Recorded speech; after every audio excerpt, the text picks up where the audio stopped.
আসসালামু আলাইকুম। আপনারা শুনছেন অডিও বুক বাই মেহেদি। যারা এখনও চ্যানেলটি সাবস্ক্রাইব করেননি, অনুরোধ থাকবে চ্যানেলটি সাবস্ক্রাইব করে বেল আইকনটি অন করে দিবেন। আজকে আপনাদের পড়ে শোনাব নারায়ণ সান্যালের কাটায় কাটায় সিরিজের একটি গল্প, হরিপদ কেরানির কাটা। গল্পটির রচনাকাল সেপ্টেম্বর 2000, প্রথম প্রকাশ জানুয়ারি 2001। গল্প পাঠে আমি মোহাম্মদ মেহেদি হাসান। তাহলে শুরু করছি নারায়ণ সান্যালের কাটায় কাটায় সিরিজের গল্প, হরিপদ কেরানির কাটা।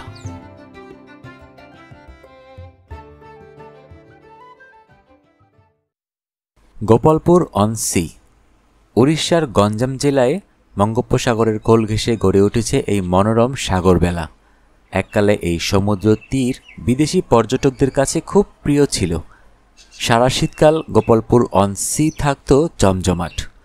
পুরীর ভিড় নেই, পুরী সমুদ্রের সেই কাকে খাই প্রচণ্ড ঢেউও নেই। বেলাভূমির প্রায় দক্ষিণ প্রান্তে মুষ্টিমেয় হোটেলের ঘেঁষাঘেঁষি জটলা থেকে যেন একটু স্বাতন্ত্র্য বজায় রেখে দুর্গের মতো মাথা খাড়া করে দাঁড়িয়ে আছে একটি বিলাতি কেতার হোটেল, দ্য নুক। হোটেল মালিক না, মালিক নয়, মালকিন, মিসেস নোয়ামি ক্রোম। প্রায় 80 ছই বিধবা। ওর স্বামী ছিলেন দক্ষিণ পূর্ব রেলের এক জাদরেল অফিসার। বিশাল প্রাসাদটি বানিয়েছিলেন অবসর নেবার আগেই, কিন্তু ভোগ করে যেতে পারেননি। বাড়ি শেষ করতে করতেই ওপার থেকে ডাক এসে গিয়েছিল প্রৌঢ় মানুষটির। নিঃসন্তানা নোয়ামি হোটেলটার শেষ রূপারূপ করেছিলেন। লিজাকে ম্যানেজার বানিয়ে এই পান্থাবাসটি চালু রেখেছেন। লিজা ওর স্বর্গগতা ভগিনীর নাতনি, কনফার্মড স্পিনস্টার। সমুদ্রমুখী দ্বিতল বাড়ি, প্রতিটি ঘর থেকেই জানলা দিয়ে সাগর সৈকতের দৃশ্য নজরে পড়ে। হোটেলের সামনে ক্যানিউটের আদেশ লঙ্ঘন করে অথচ অমাবস্যার ভরা কোটালের লক্ষণের দেওয়া গণ্ডির সীমারেখা স্বীকার করে সমুদ্রের জল যতদূর আসে তার থেকে প্রায় 20 মিটার ভিতরে সারি সারি অনেকগুলি বিরাটাকার রঙিন ছাতা খাটানো। সেগুলির কাছাকাছি ইতস্তত ছড়ানো কিছু আরামদায়ক প্লাস্টিকের চেয়ার, সবই সমুদ্রমুখী এবং খালি। যেগুলি ভর্তি, তাতে যারা বসে আছেন তার অধিকাংশই আমাদের পরিচিত। সপরিবারে বাসু সাহেব আর ব্রজদুলাল বাবু। ব্রজবাবুকে মনে আছে তো? ড্রেস রিহার্সালের কাটার, তারই ব্যবস্থাপনায় ও আগ্রহে এবার পুরীর বদলে এই গোপালপুরে অভিযান। ব্রজদুলাল অকৃতদার একা মানুষ, অগাধ সম্পত্তি। গত বছর অল্প সময়ের ব্যবধানে তার তিনটি ঘনিষ্ঠ বন্ধুর অপমৃত্যু ঘটেছে। বিল সবরিয়া আর ডাক্তার ঘোষাল মারা গিয়েছিলেন বিষ প্রয়োগে, আর একজন নিকট বন্ধু ফাঁসি কাষ্ঠে ঝুলে। সেসব কথা বিস্তারিত বলা হয়েছে ড্রেস রিহার্সালের কাটায়। ব্রজদুলাল তারপর তার শ্যামবাজারের থিয়েটার হাউসটি বিক্রয় করে দিয়েছিলেন। মেলাঙ্কোলিয়ায় অসুস্থ হয়ে পড়েন। ডাক্তারে হাওয়া বদলের কথা বলেছিলেন। ওর নিজস্ব একটা ফাঁকা বাড়ি পড়ে আছে পুরীতে, কিন্তু সেটা যেন অভিশপ্ত, স্মৃতিবিজড়িত ক্ষুধিত পাষাণ। তার প্রকাণ্ড গাড়িটি নিয়ে তাই চলে এসেছেন এই গোপালপুর অন সিতে। সপরিবারে বাসু সাহেবকেও পাকড়াও করে নিয়ে এসেছেন দিন 10 ছুটি কাটিয়ে যেতে। হোটেলের রিজার্ভেশন থেকে গাড়ি চালিয়ে পৌঁছে দেওয়া সব কিছু করেছে ওর একান্ত সচিব অশোক। সে নিজে অবশ্য ফিরে গেছে। ওই প্রকাণ্ড গাড়িতে সড়কপথে আসায় রানীদেবীর হুইল চেয়ারটা আনতে কোনো অসুবিধা হয়নি। সকালবেলা প্রাতরাশ সমাধা করে ওরা সার বেঁধে বসেছেন সমুদ্রের কিনারে। রানীদেবীর হাতে কি একটা মাসিক পত্রিকা, কিন্তু এক পাতাও পড়া হয়নি। একে সামুদ্রিক ঝড়ো হাওয়া, তাই প্রতিনিয়তই কানে ভেসে আসছে আশপাশের কথাবার্তা। পত্রিকাটা মুড়ে রেখে পার্শ্ববর্তিনী সুদীপাকে বললেন, গোপালপুর কিন্তু পুরীর তুলনায় অনেক শান্ত। 40 ছুঁই অনুরা সুদীপা বলে, সমুদ্রের শান্তরূপটা ভালোই লাগে। এখানে সাহস করে স্নান করা যায়। পুরীর ঢেউগুলো সবাই যেন দারাসিং, সুযোগ পেলেই ঠ্যাং ধরে পটকে দেবে। কপাল কেটে যায়, হাঁটু ছড়ে যায়। পুরীর সমুদ্রকে খুঁড়ে খুঁড়ে পেন্নাম। আমি তো বা পুরী গেলে ভুলেও জলে নামি না। এখানে দিব্যি রোজ স্নান করছি। পায়েল সুদীপার বান্ধবী, ওরা একই স্কুলে পড়ায় কলকাতায়। গ্রীষ্মের ছুটি হওয়ায় একটা ডাবল বেডরুম বুক করে একসঙ্গে আছে।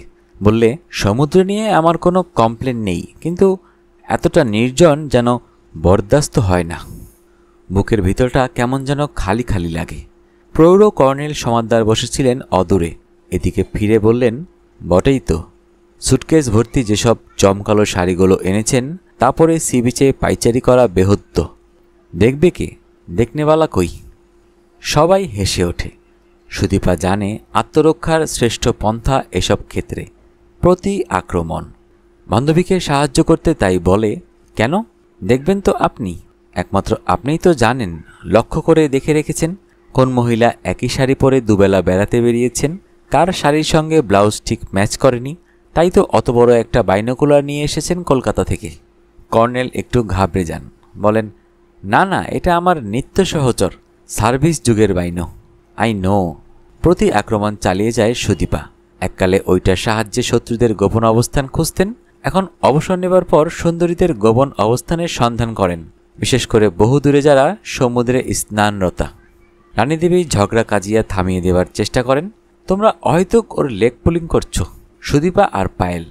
আর আপনিও বুকে হাত দিয়ে বলুন তো কর্নেল সাহেব, এতটা নির্জনতা কি আপনারই ভালো লাগে? তাছাড়া ত্রিসীমানায় কোনো শপিং সেন্টার পর্যন্ত নেই যে দুদণ্ড সময় কাটাতে পারে মেয়েরা। কথাটা লুভে নেয় অর্পিতা। বলুন তো মাসিমা, বেড়াতে এসে যদি শপিংই না করলাম তাহলে? কৌশিক চটজলদি পাদপূরণ করে, ডেংচি বিবি বনব কি করে? ডেংচি বিবি মানে? কৌশিক সাংকর ভাষ্য দাখিলের সময় পায় না, কারণ সেই মুহূর্তেই সামুদ্রিক বাতাসে মিশ্রিত হলো ফরাসি সেন্টের একটি উগ্র সুগন্ধ। সকলেই হোটেলের প্রবেশদ্বারের দিকে তাকালেন, মানে তাকাতে বাধ্য হলেন। সদর দরজা পেরিয়ে বাইরে বেরিয়ে আসছেন একজোড়া কপত কপতি। কর্তার ঊর্ধ্বাঙ্গে প্রকাণ্ড একটা তোয়ালে, কাঁধে ব্যাগ, নিম্নাঙ্গে নীল রঙের সুইমিং ট্যাঙ্ক, বলিষ্ঠ লোমশ জানুদয়ের প্রাইভেট পার্টস অনাবৃত। কপতির পোশাক আরও বিচিত্র। তোয়ালের বালাই নেই, স্রেফ রানী কালার বিকিনি, শ্যামলা গায়ের রং, কিন্তু দেহ সৌষ্ঠব অনিন্দ।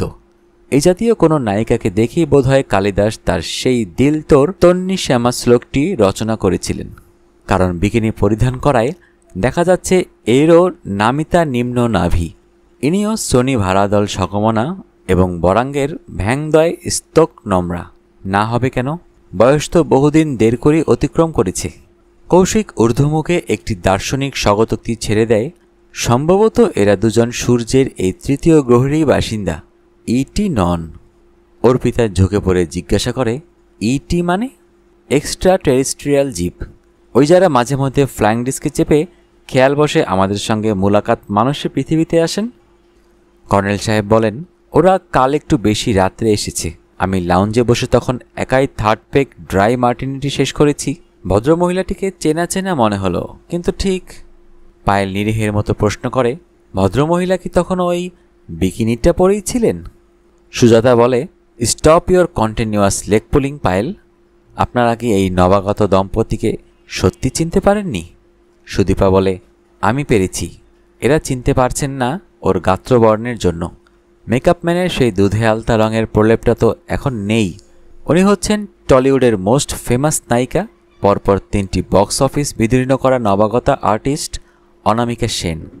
সেন না ঘোষাল জানতে চায় পায়েল।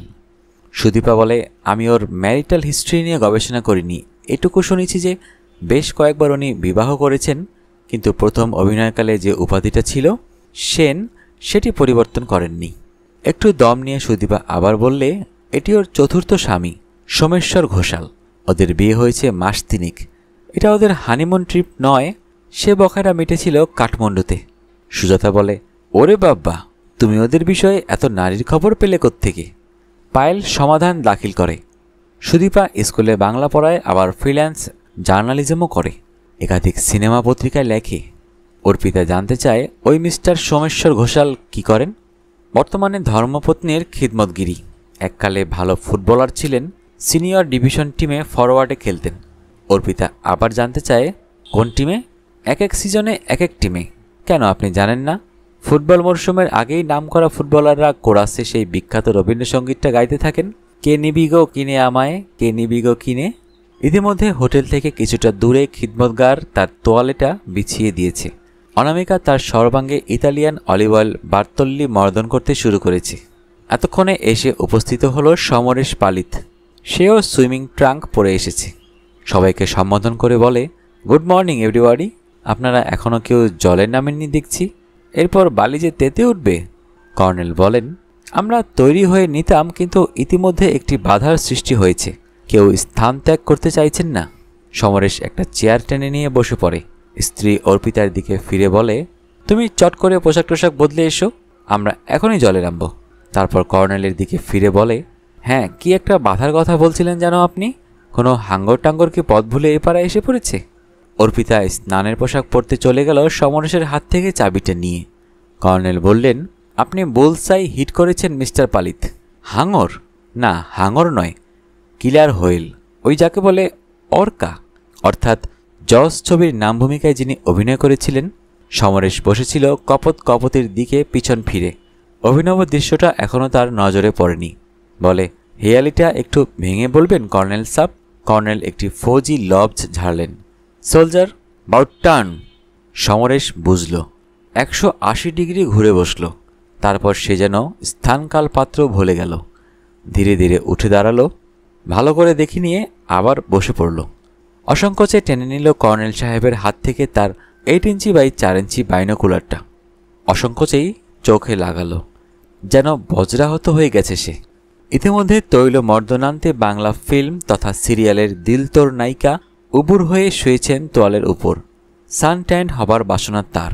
অগত্যা ছুটি পেয়ে ওর খিদমতগার এদিকে পায়ে পায়ে এগিয়ে আসে। তোয়ালেটা গাত্রচ্যুত হওয়ায় তার লোমশ দেহের 90% নগ্ন। যুক্ত করে সকলকে সমবেত নমস্কার করে বলে, good morning everybody, ladies and gentleman. আমরা দুজন কাল রাত্রে এসেছি, উঠেছি 22 নম্বর ঘরে, থাকবো দিন 7 আপনাদের কারোর সাথে আমাদের আলাপ নেই। সেই কাজটা সারতেই উঠে এলাম। সর্বাগ্রে নিজের পরিচয়টা দিই। পিতৃদত্ত নাম সোমেশ্বর ঘোষাল। এককালে ছিলাম ফুটবলার। সিনিয়র ডিভিশনে রাইট ইন খেলতাম। এক শালিকাপুত্র স্টপারের লেঙ্গিতে ডান ফিমার বোনটা বল সকেট জয়েন্ট থেকে বেরিয়ে আসে। আমরা পেনাল্টি পেয়েছিলাম, জিতেও ছিলাম, কিন্তু আমি আর ফুটবল ময়দানে ফিরে আসতে পারিনি। কর্নেল বললেন, how sad. Yes sir, it's the saddest of all fouls in my footballer's career. বর্তমানে আমি আমার ওই বেটার 7-8 এর খিদমতগারি করে গ্রাসাচ্ছাদন করি। সমরেশ জানতে চায়, বেটার 7-8 মানে? সোমেশ্বর বললে, আপনি বিবাহিত কিনা জানি না, হলে নিশ্চয়ই অস্তিত্বে অবগত আছেন বেটার হাফ কাকে বলে। বিবাহের সময় আমার উনি ছিলেন বেটার 3/4। আমার পরিচয় ছিল অনামিকা সেনের ফুটবলার হাজবেন্ড। ল্যাংড়া হয়ে যাবার পর আমি হয়ে গেছি ওয়ার্স 1/8। উনি ন্যাচারালি বেটার 7/8। সে যাক, আপনাদের পরিচয়গুলি সংগ্রহ করি, 7 দিন একত্রে থাকতে হবে যখন। কর্নেল আগ বাড়িয়ে বলেন, সবার আগে আপনি বসুন। আমি হলাম ইন্ডিয়ান আর্মির অবসরপ্রাপ্ত কর্নেল বিলমঙ্গল সমাদ্দার। একাই আছি একতলার 2/1 এ। ইনি স্বনামধন্য PK বাসু, বারেট ল, মিসেস বাসু। এরা দুজন, পায়েল আর সুদীপা, একই স্কুলে পড়ান, আছেন দোতলায়। এদের পাশের ঘরে মিস্টার কৌশিক আর সুজাতা মিত্র। ওদের সঙ্গে একটি কিউট বাচ্চা, কি যেন নাম? সুজাতা পাদপূরণ করে। মিঠু? হ্যাঁ, মিঠু। আর ইনি ব্রজদুলাল বাবু, এসেছেন একাই। এছাড়া আছে আর একটি কাপল, সমরেশ আর ওই তো নাম করতে করতে এসে পড়েছেন ওর বেটার হাফ। সুইমিং কস্টিউমের ওপর একটি হাউসকোট চাপিয়ে ঠিক সেই মুহূর্তেই ভিতর থেকে এগিয়ে এলো অর্পিতা। সোমেশ্বর পর্যায়ক্রমে নমস্কার করে যাচ্ছিল, অর্পিতাকেও করল। অর্পিতা গায়ের তোয়ালে জড়িয়ে একটা চেয়ারে বসল। সোমেশ্বর বললে, দেখুন, আমি শ্রুতিধর নই, এতগুলি নাম ঠিক ঠিক মনে রাখতে পারবো না। আপনাকে আমি কর্নেল সাহেব আর ওকে ব্যারিস্টার সাহেব বলে ডাকবো। ইনি ন্যাচারালি বাসু মাসিমা। তাহলে 3টি নাম মনে রাখার দরকার হবে না। ঠিক সেই সময়ে 3-4 মিটার দূরত্বে বালুসজ্জালিনা অনামিকা মিহি গলায় হাঁকার পারে, ডার্লিং, একটু শুনে যাও প্লিজ। সোমেশ্বর রওনা দেবার আগে বাসু সাহেবের দিকে ফিরে বললে, আদালতের সমন স্যার, আগে সেটা সেরে আসি, না হলেই আদালত অবমাননা। ব্রজদুলাল বলেন, ছোকরা খুব ফুর্তিবাজ, মুখে চোখে কথা, তাই না বাসু সাহেব? অন্তত সেই রকম একটা ইমেজ তৈরি করার চেষ্টা করছে। বাসু সাহেবের মন্তব্য। দূর থেকে দেখা গেল অনামিকা ফ্লাক্সটা খুলতে পারছে না। সোমেশ্বর সেটা খুলে ওকে কিছু কফি ঢেলে দিয়ে আবার ফ্লাক্সটা বন্ধ করে দিল। ওরা নিম্নস্বরে কি যেন আলাপচারি করল। তারপর সোমেশ্বর এগিয়ে এগিয়ে আসতে থাকে। অনামিকা উঠে বসে, সমুদ্রের দিকে মুখ করে কফি পান করতে থাকে। এখন তার প্রোফাইল দেখা যাচ্ছে। সমরেশ নির্লজ্জের মতো আবার তুলে নিল কর্নেল সাহেবের চেয়ার থেকে তার দূরবীনটা। সোমেশ্বরের সেটা নজরে পড়ল। ঘাড় ঘুরিয়ে বাইনোকুলারের লক্ষ্যমুখটাও লক্ষ্য করল। অনামিকা এতক্ষণে সামনে ফিরেছে, তাড়িয়ে তাড়িয়ে কফি পান করছে। সোমেশ্বর রসিকতা করে সমরেশের কাঁধে একটা হাত রাখল। সমরেশ চমকে বাইনোটা নামিয়ে নিতেই সোমেশ্বর বলে, আপনি যা ভাবছেন তা নয়, ওটা স্নাইপ নয়, স্যান্ড পাইপার। স্নাইপ সুস্বাদু, কিন্তু স্যান্ড পাইপারের মাংস অখাদ্য। সমরেশ রীতিমতো অপ্রস্তুত হয়ে বলে, স্যান্ড পাইপারই হবে বোধহয়। বাইনোটা ফেরত দেয়। সকলে পরস্পরের দিকে তাকিয়ে মুখ টিপে হাসে। সোমেশ্বর বলে, এতক্ষণে সবার গলায় নিশ্চয়ই শুকিয়ে কাঠ হয়ে উঠেছে। আমাকে এক রাউন্ড ড্রিঙ্কস পরিবেশনের অনুমতি দিন। বলুন কে কি নেবেন? কর্নেল সাহেব, বিয়র যদি মাছরাঙা পাওয়া যায়, না হলে ব্ল্যাক লেভেল। বাসু সাহেব এত সকালে কিছু নিতে রাজি হলেন না। মিসেস বাসু কোক, ব্রজদুলালো বিয়র। কৌশিক চাইল vodka with Canada Dry. Someshwar দুই দিদিমণির দিকে ফিরে বলল, আপনারা দুজন? দুই বান্ধবীর চোখাচোখি হলো। সুদীপা বলল, যা হোক দুটো সফট ড্রিঙ্কস। সোমেশ্বর বলে, জিন অ্যান্ড লাইমও কিন্তু লেডিস ড্রিঙ্ক, এক পেগে কিছু নেশা হবে না। আর এখানে ছাত্রীরা তো কেউ নেই, অসুবিধাটা কোথায়? পায়েল স্বীকার করল, আমি জীবনে কখনো খাইনি কিন্তু। সোমেশ্বর বলে, তবে জন্মের শোধ এখানেই পরীক্ষাটা করে ফেলুন। আই স্ট্যান্ড গ্যারান্টি এক পেগে কোনো নেশা হবে না। হয় না? সমরেশ বলল, আমারও তাহলে ওই জিন অ্যান্ড লাইম। সোমেশ্বর অর্পিতার দিকে ফিরে বলল, আপনি কি নেবেন মিসেস পালিত? আমি একটা সফট নেব, কোক। কৌশিক উঠে দাঁড়ায়, বলে, আপনি নিজ স্বীকৃতিতে শ্রুতিধর নন, সব গুলিয়ে ফেলবেন। চলুন আমিও যাই আপনার সঙ্গে। ওরা দুজনে সবে বারের দিকে গেছে, এমন সময় সামুদ্রিক হাওয়ায় ভেসে এলো একটা সকতর আহ্বান, ডার্লিং, কৌটোটা খুলতে পারছি না। বলে অনামিকা এদিকে ফিরল। ভিড়ের মধ্যে সোমেশ্বরকে চিহ্নিত করতে চাইল, চোখ থেকে সানগ্লাসটা খুলে। এতক্ষণে বোঝা গেল কালিদাসের সেই দিল তোর শ্লোকের ওই বিশ্লেষণটাও মিলে যাচ্ছে। চকিত হরিণী প্রেক্ষণা, তা হোক না বয়স, হিসাব মতো দের করি। সমরেশ আবার সরা হতো। সম্মোহিতের মতো সে উঠে দাঁড়ালো। অনামিকা তার দিকে তাকিয়ে ভুবনজয়ী এক টুকরো হাসি ছুড়ে দিল। তারপর কিশোরী মেয়ের মতো আদুরে গলায় বললে, এই ক্রিমের কৌটোটা কিছুতেই খুলতে পারছি না। সমরেশ হন্তদন্ত হয়ে এগিয়ে গেল সেদিকে, বসে পড়ল ওর বিছানা তোয়ালের পাশে, বালিতেই। এদিকে কর্নেল সাহেব ততক্ষণে বাইনোর ফোকাসিংটা অ্যাডজাস্ট করে রানিং কমেন্ট্রি শুরু করেছেন। কিন্তু ক্রিমের কৌটোটা সত্যি আটকে গেছিল কিনা খোদায় মালুম। এখন সেটা খোলা গেছে, কিন্তু মনে হচ্ছে শুধু টিনের কৌটো নয়, আরও কিছু উন্মোচনের আগ্রহ নিয়ে উনি ওপাড়ায় গেছেন। দুজনে সে বিষয়ে আলাপচারি হচ্ছে। রানী বলেন, আপনি থামুন তো কর্নেল সাহেব, আমরা ওই দৃশ্য দেখতে এখানে এসে বসিনি। আই নো, কিন্তু বাইনোতে তো সিগাল, স্নাইপ, স্যান্ড পাইপার কিচ্ছুটি দেখতে পাচ্ছি না, শুধু একজোড়া চোখাচোখি। অর্পিতার আর সহ্য হয় না, চিৎকার করে ওঠে, সমর, বেলা বেড়ে যাচ্ছে, চলো এবার জলে নামি। অত দূর থেকে সমরেশ জবাব দিল, তুমি নামো, আমি এখনই আসছি। কর্নেল রানিং কমেন্ট্রি চালিয়ে যাচ্ছেন। ওই ক্রিমটা বোধহয় পিঠে মাখতে হয়, নিজে নিজে মাখা যায় না, তাই একটা হেল্পিং হ্যান্ড। কথাটা অসমাপ্ত রইল, কারণ সেই সময়ে একটি বার অ্যাটেন্ডেন্ট এর হাতে ট্রেতে সুরাপাত্র সাজিয়ে ফিরে এলো ওরা দুজন। পরিবেশন শুরু হয়ে গেল, কিন্তু চিয়ার্স বলে কেউ চুমুক দিল না। সোমেশ্বরের প্রতিক্রিয়ার জন্য সবাই রুদ্ধশ্বাসে প্রতীক্ষা করছে।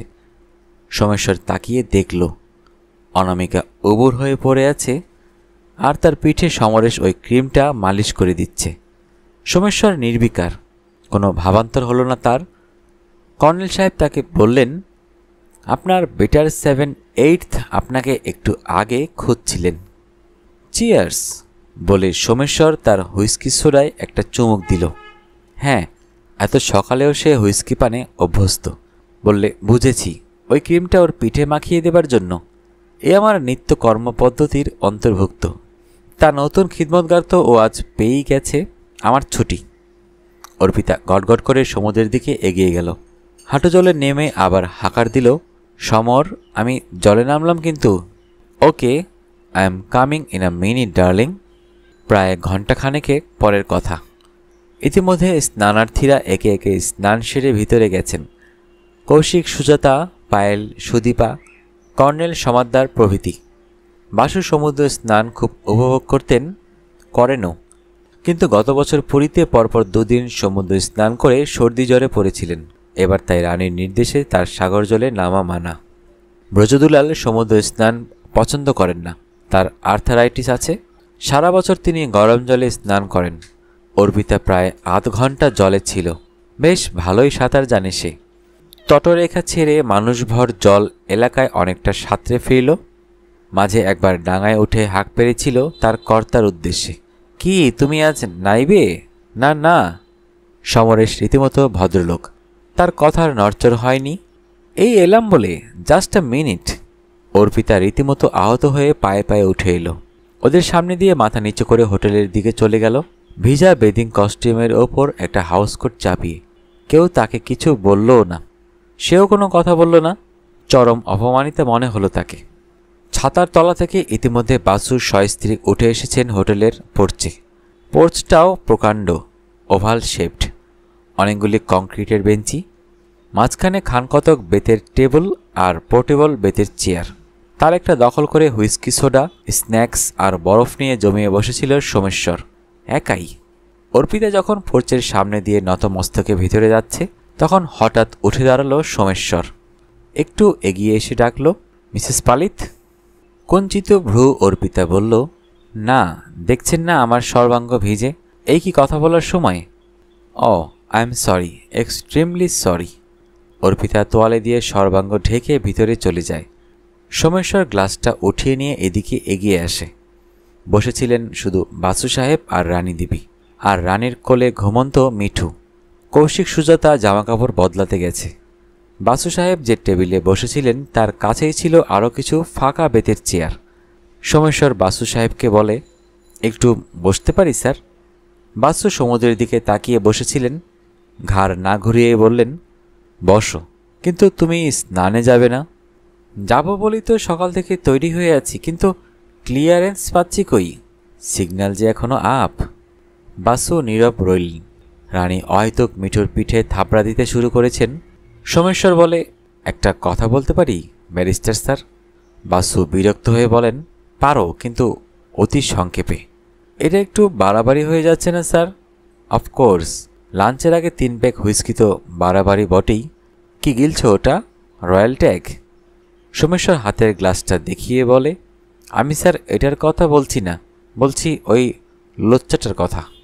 বা হাতটা বাড়িয়ে সে নির্জন সমুদ্রবেলায় কপত কপতিকে দেখিয়ে দিল। সমুদ্র সৈকত সম্পূর্ণ নির্জন, শুধু ওই একটা ছাতার তলায় দুজনে ক্রমাগত বকবকম করে চলেছে। সোমেশ্বর যোগ করে, পালিতটা কি এর আগে জ্যান্ত কোনো সুন্দরী মেয়ে ছেলে দেখেনি? বাসু জানতে চান, পালিত? কোন পালিত? ওই যে সমরেশ পালিত, শালা নাকি কিনুগোয়ালার গলিতে মাঝরাতে কর্নেট বাজায়। কি করে জানলে? কে বলেছে? কে বলেছে মনে নেই, ওই আর কি 5 জন বলে। ও তাই বুঝি? বাসু উঠে পড়েন। হুইল চেয়ারটা ঠেলতে ঠেলতে, এই মদ্যপের মাতলামি থেকে পালাবার একমাত্র পথ স্থানত্যাগ করা। একটু পরেই ওদের ডাকতে এলো কৌশিক সুজাতা। ডাইনিং হলে গিয়ে দেখেন কর্নেল, ব্রজদুলাল, সুদীপা আর পায়েল বসেছে একটা টেবিলে। বিপরীত টেবিলে গিয়ে বসলেন ওরা 4 জন। লক্ষ্য হলো ডাইনিং হলের দূরতম প্রান্তে একা বসে মধ্যাহ্ন আহার সারছিল অর্পিতা। হঠাৎ সে উঠে ওয়াশ বেসিনের দিকে এগিয়ে গেল। মনে হলো আহার অসমাপ্ত রেখেই। সুজাতা মেনু কার্ড থেকে লাঞ্চের অর্ডার দিল। রানী জানতে চান, ফুটকির খাওয়া হয়েছে? সুজাতা ঘাড় নেড়ে জানায়, ফুটকির মধ্যাহ্ন আহার সমাপ্ত। ফুটকি হচ্ছে বিষের দিদি, এখন সে মিঠুর দেখভাল করে। বিষে কলকাতায় একা কুম্ভ নকলবুদির গড় রক্ষা করছে। কৌশিক বলে, মামু আজ সকালে একেবারে চুপচাপ ছিলেন, একটা কথাও বলেননি, একদৃষ্টে তাকিয়েছিলেন সমুদ্রের দিকে। কি দেখছিলেন মামু অমন করে? নিম্নচাপ। বহু দূরে সমুদ্রের মাঝখানে একটা নিম্নচাপের সৃষ্টি হয়েছে। সাইক্লোন অনিবার্য, পৌঁছাতে দিন 2-3 লাগবে মনে হচ্ছে। নিম্নচাপ মানে ঝড়ের লক্ষণ? সাইক্লোন? তাই তো আশঙ্কা করছি। ঝড়টা কোন দিক থেকে আসছে, কোন ঘরটা ভাঙবে তার ঠিক বুঝে উঠতে পারছি না। একটা অসঙ্গতি মিটলেই সেটা বোঝা যাবে। অসঙ্গতি? কিসের অসঙ্গতি জানতে চান রানী। আজ সকালে অনেকে অনেক কথা বলেছে। কিন্তু তার মধ্যে একটা ভুল আছে, ভ্রান্তি। মিথ্যা কিনা জানি না, কিন্তু একটা অনিবার্য অ্যাপারেন্ট কন্ট্রাডিকশন, যা হয় না তাই। কিন্তু কে বলল, কখন বলল, কি জাতের কন্ট্রাডিকশন? ধরো কেউ যদি বলে ক্যালেন্ডারে দেখলাম এবছর গুড ফ্রাইডের ছুটিটা রোববারে পড়ে নষ্ট হয়েছে, এরকম আপাত অসঙ্গতি। আই সি, কিন্তু কে বলল, কখন বলল? That's the $1,000,000 question. কে বলল এবং কখন বলল? মেমোরির পাতা উল্টে দেখো কি অসঙ্গতি।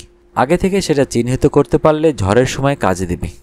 সুজাতা বললে, আমার কানে একটা অসঙ্গতি লেগেছে। সোমেশ্বর বললেন, বিয়ের সময় ওর বউ ছিল বেটার 3/4, কিন্তু ওর হাঁটু ভাঙার পর বউ হয়ে গেল বেটার 7/8, তাই না? কিন্তু ওদের বিয়ে তো হয়েছে মাত্র 3 মাস, হাঁটুটা কি তার আগে ভাঙেনি? বাসু বলেন, এটা একটা অসঙ্গতি বটে, কিন্তু ভগ্নাংশগুলো তো কথার কথা। আমি যে ভ্রান্তিটার কথা বলছি তা আরও বড় জাতের। Deliberate gross bait to entice others. মাছের টোপ কি সেটা? এখানে সূর্যের আলোর তেজ এখন কমে যায় 5:45। ওরা সদল বলে বেরিয়ে পড়েন সান্ধ্য ভ্রমণে। আজ কিন্তু হোটেল পড়ছেই ওদের সবার জন্য অপেক্ষা করছিল একটা বিস্ময়। বাসু সাহেবের ভাষায়, যা হবার নয় তাই। পড়ছে সোমেশ্বর আর সমরেশ মুখোমুখি বসে দাবা খেলছে। দর্শকের আসনে বসে আছে অর্পিতা। দুই দাবারও চোখ তুলে চাইল না পর্যন্ত। সুদীপা সোমেশ্বরের দিকে ফিরে বলে, অনামিকা কি ঘরে? সোমেশ্বরের কানের প্রশ্নটা ঢোকে না। তার আগেই সমরেশের ঘোড়া 2.5 পা এগিয়ে এসেছে। অর্পিতা নিঃশব্দে তার তর্জনী তুলে দেখালো। দূরে, বহু দূরে একটা ছাতার তলায়। এবার ছাতাটি পশ্চিম দিকে হেলেছে। অনামিকা একটি পত্রিকা পড়ছে এক মনে। তার পরনে একটা চাপা রঙের কাঞ্জিভরম, ম্যাচিং ব্লাউজ ও হাই হিল। ওরা পোর্চ ছেড়ে বালুবেলায় নেমে এলেন। কর্নেল আর বাসু সাহেব পদচারণা শুরু করলেন পশ্চিম মুখ, মেয়েরা পূব দিকে। কৌশিক রইল রানীদেবীর কাছে। ব্রজ দুলালো হাঁটতে নারাজ। কৌশিক বলল, বুঝলেন মামিমা, প্রথমে মনে হয়েছিল জ্যামিতিক ফিগারটা চতুষ্কোণ, পরে বোঝা গেল অর্পিতা নন এন্টিটি, ওই যাকে বলে এলেবেলে। সুতরাং জিওমেট্রিক ফিগারটা হয়ে গেল সমকোণী ত্রিভুজ। শীর্ষবিন্দুতে অনামিকা আর অতিভুজের দুই প্রান্তে দুই যুযুধান ষণ্ড, সেই ইন্টারনাল ট্রায়াঙ্গেল। এবেলা দেখছি তাও ঠিক নয়। প্রবলেমটা অধিবৃত্তের। ইলিপসের দুটি ফোসাই, দুই নাভি এখন কাছাকাছি এসে গেছে। মিলে গেলেই অধিবৃত্তটা বৃত্তে পরিণত হবে। বর্তমানে ওই অধিবৃত্ত পথে নামিতা নিম্ন নাভি অতি দূর দিয়ে নাভিদ্বয়কে পরিক্রমা করছেন। ব্রজদুলাল বিরক্ত হয়ে বলেন, সাদা বাংলায় কথা বলতে কি ভুলে গেছ কৌশিক? কৌশিক বললে, সাদা বাংলায় ওদের দুজনের লড়াই কাজিয়া মিটে গেছে, আর ভয়ের কিছু নেই। তুমি তো তাই বলছো, কিন্তু বাসু সাহেব তখন কি যেন নিম্নচাপের কথা বলছিলেন, একটা নাকি সাইক্লোন হতে পারে। কৌশিক প্রত্যুত্তর করার সময় পেল না। লক্ষ্য হলো ওরা তিনজনে পোর্চ থেকে এদিকেই এগিয়ে আসছে। দাবা খেলায় সোমেশ্বর হেরে গেছে। সমরেশ বললে, একটা কথা বলতে এলাম। আমরা কাল খুব সকালে চিল্কা যাব ভাবছি, আপনারা কে কে পার্টিসিপেট করবেন? রানী বললেন, ওরা সবাই ফিরে আসুন, তখন কথা হবে। সান্ধ্য ভ্রমণান্তে সবাই যখন একত্র হলেন, অনামিকা বাদে, সে ঘরে চলে গেল। তখন প্রস্তাবটা আবার পেশ করল সমরেশ। চিল্কা ওখান থেকে 3-4 ঘন্টার মোটর পথ। ওদের পরিকল্পনা প্যাকেট ব্রেকফাস্ট নিয়ে খুব ভোরে রওনা দেওয়া, লেটেস্ট 6টা। তাহলে চিল্কায় গিয়ে রম্ভায় লাঞ্চ সারা যাবে।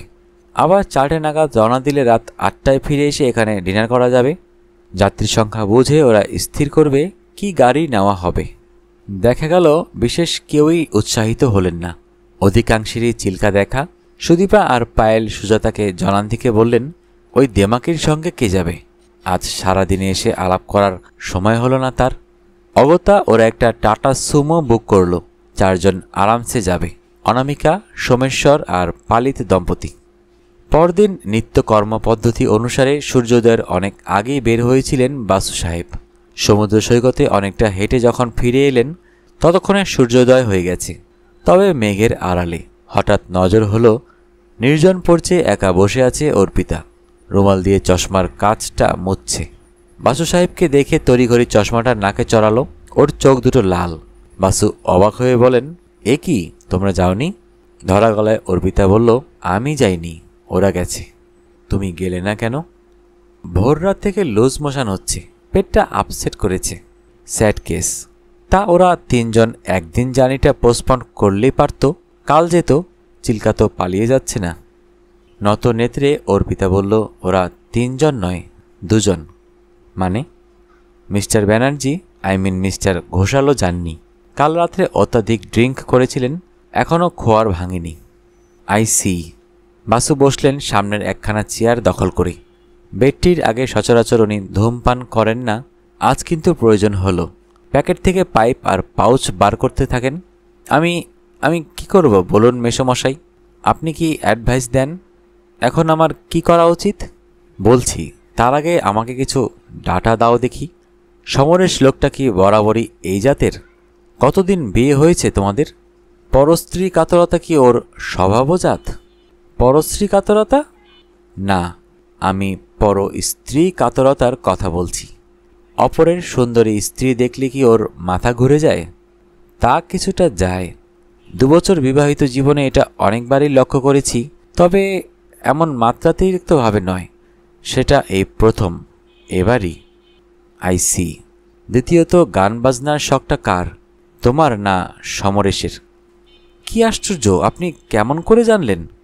অর্পিতা, তুমি আমার পরামর্শ চেয়েছ, গ্র্যাটিস। পরামর্শ আমি দেব, কিন্তু কোনো প্রতিপ্রশ্ন করো না। যা জিজ্ঞেস করছি জবাব দাও। গান বাজনার শখ দুজনেরই। সেই সূত্রেই আমাদের প্রথম আলাপ। ও সেতার বাজায় আর আমি আধুনিক সঙ্গীত গাই। অবশ্য একটা স্কুলে গানও শেখাই। আরও চাকরি করে এগ্রিকালচারাল ইঞ্জিনিয়ারিং বিভাগে। ও এগ্রিকালচারাল ইঞ্জিনিয়ার? না না, ও ওখানকার এলডি ক্লার্ক। বুঝলাম। তোমরা থাকো কোথায়? খেলাদবাবু লেনে। কেন? কেন প্রশ্নটাকে আমল না দিয়ে বাসু বলেন, তোমাদের বাড়ির সামনেই বাদিকে একটা আস্তাকুর আছে, নয়? অর্পিতা অবাক হয়ে বলে, আছে। আপনি কেমন করে জানলেন? তবে বাদিকে নয়, বাড়ি থেকে বেরিয়েই ডান দিকে। না, আমি বাড়িতে ঢুকবার মুখে বা হাতি একটা আস্তাকুর আছে কি না জানতে চাইছিলাম। হ্যাঁ, ঢোকার মুখে ওটা বাদিকেই পড়ে। জ্যৈষ্ঠ মাসে, মানে এখন, তাতে কাঁঠালের ভূতি পড়ে, মাঝে মাঝে মরা বিড়ালের ছানা। অর্পিতা জবাব দেয় না, তার মুখটা হা হয়ে যায়। বাসু সাহেব বললেন, প্রশ্নের ধরনটা তোমার বোধগম্য হচ্ছে না, তাই না? সুদীপাকে জিজ্ঞেস করো, সে বুঝিয়ে দেবে। ও একটা স্কুলে বাংলা পড়ায়। যাক সে কথা, তুমি পরামর্শ চাইছিলে, তাই না? আমার পরামর্শ, ওরা দুজন চিল্কা থেকে ফিরে আসার আগেই তুমি সুটকেস গুছিয়ে নিয়ে তোমার খেলাদবাবু লেনের বাসায় ফিরে যাও। চাবিটা আমাকে দিয়ে যেও, চেক আউট করার দরকার নেই। অর্পিতা স্তম্ভিত হয়ে যায়, বলে, ওকে ওই ডাইনিটার কবজায় ছেড়ে দিয়ে? এক্স্যাক্টলি। ও স্বভাব ব্যভিচারিণী, 3 বার বিয়ে করেছে। পুরুষ মানুষ আর গলদা চিংড়ির মুন্ডু ও সমান তৃপ্তির সঙ্গে চিবিয়ে খেতে ভালোবাসে। তা হোক, সে বিবাহিতা। তোমার কর্তাকে সে বিয়ে করতে পারবে না, কর্তাও তোমাকে ত্যাগ করতে পারবে না। তোমার পক্ষে এখন সেরা চাল কুইন পনকে 2 ঘর সামনে এগিয়ে দেওয়া। Leave the hotel at once, let the king follow the queen. কিন্তু ডান হাতটা বাড়িয়ে দিয়ে বাসু বলেন, নো মোর কিন্তু প্লিজ। আমার রায় দেওয়া হয়ে গেছে। আপিল করতে চাও তাহলে হায়ার কোর্টে যেতে হবে তোমাকে, ঈশ্বরের দরবারে। তর্জনীটা আকাশপানে তুলে দিলেন।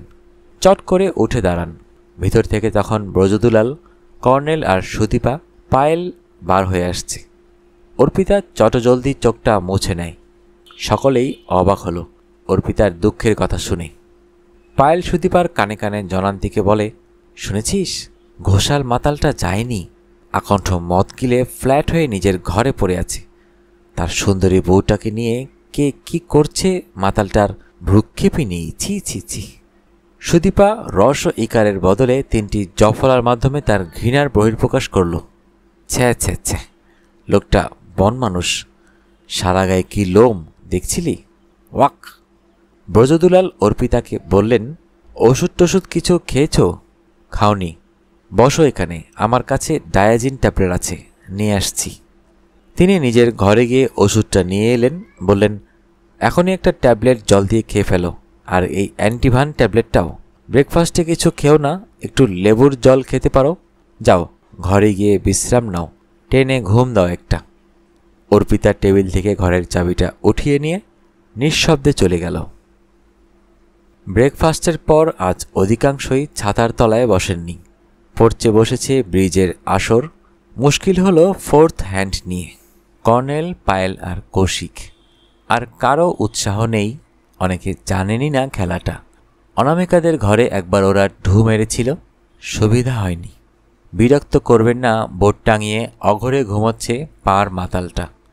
অবশেষে রানী দেবী বসলেন কৌশিকের পার্টনার হয়ে। বহুদিন পর তাস ছুলেন তিনি। প্রথম মিঠু হারিয়ে যাওয়ার পর এই প্রথম। প্রাক লাঞ্চ পর্যায়ে যথারীতি এক রাউন্ড অ্যাপিটাইজার এলো, বিয়র, জিন অথবা ভদকা, মেয়েদের সফট ড্রিঙ্ক। আর এটা ব্রজদুলালের সৌজন্যে। 2 বোতল বিয়ার আর গ্লাস একটি ট্রেতে সাজিয়ে আর ওই সঙ্গে 1 প্লেট চিকেন টিকিয়ে নিয়ে হোটেল বয়ের সাহায্যে ব্রজদুলাল এগিয়ে এলেন একটা ছাতার তলায়, যেখানে এক মনে একটি ইংরেজি বই পড়ছিলেন বাসু সাহেব। ব্রজদুলাল বললেন, আসুন স্যার, একটু বিয়ার ইচ্ছে করুন।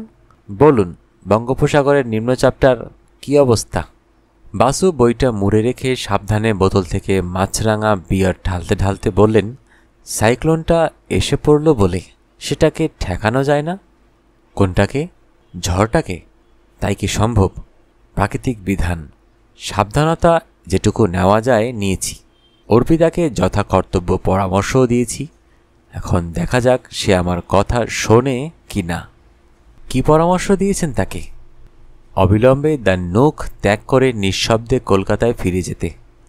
আপনি তাকে তাই বলেছেন? That solves the problem. কি প্রবলেম? শুনুন তবে। ঘণ্টাখানেক আগে, মানে 10:30 নাগাদ, ব্রজদুলাল ইউরিনালে যাবেন বলে নিজের ঘরে গিয়েছিলেন, কিন্তু কিছুতেই চাবি দিয়ে নিজের ঘরের দরজাটা খুলতে পারলেন না। অগত্যা রিসেপশন কাউন্টারে শরণাপন্ন হতে হলো। তখন জানতে পারলেন তার হাতের চাবিটা মিস্টার অ্যান্ড মিসেস পালিতদের ঘরের। অর্থাৎ অর্পিতা পড়ছে যখন ট্যাবলেটের সঙ্গে ঘরের চাবিটা তুলে নিয়ে গিয়েছিল ঘণ্টা 4 আগে, তখন ভুল করে ব্রজদুলালের চাবিটা নিয়ে যায়। যা হোক, ম্যানেজমেন্ট ডুপ্লিকেট চাবি দিয়ে ওর ঘরটা খুলে দেয়। ব্রজদুলাল অর্পিতাকে ডিস্টার্ব করতে চাননি, কিন্তু ম্যানেজমেন্ট শোনেনি। ডুপ্লিকেট চাবি দিয়ে পালিতদের ঘরটা খোলা হয় ব্রজবাবুর ঘরের দ্বিতীয় চাবির সন্ধানে। কিন্তু তাজ্জব কাণ্ড, সে ঘরে অর্পিতা নেই। দীর্ঘ জবানবন্দির উপসংহারে উনি বললেন, আমার মনে হয় সে আপনার পরামর্শটি শুনেছে। নিঃশব্দে নিজের সুটকেসটা তুলে নিয়ে কলকাতায় ফিরে গেছে। বাসু বিয়ারে একটা লম্বা চুমুক দিয়ে পাইপটা ধরালেন। ঘট ঘট করে মাথা নাড়তে শুরু করলেন। ব্রজদুলাল বলেন, ঘাড় নাড়া বুড়ো বনে গেলেন কেন?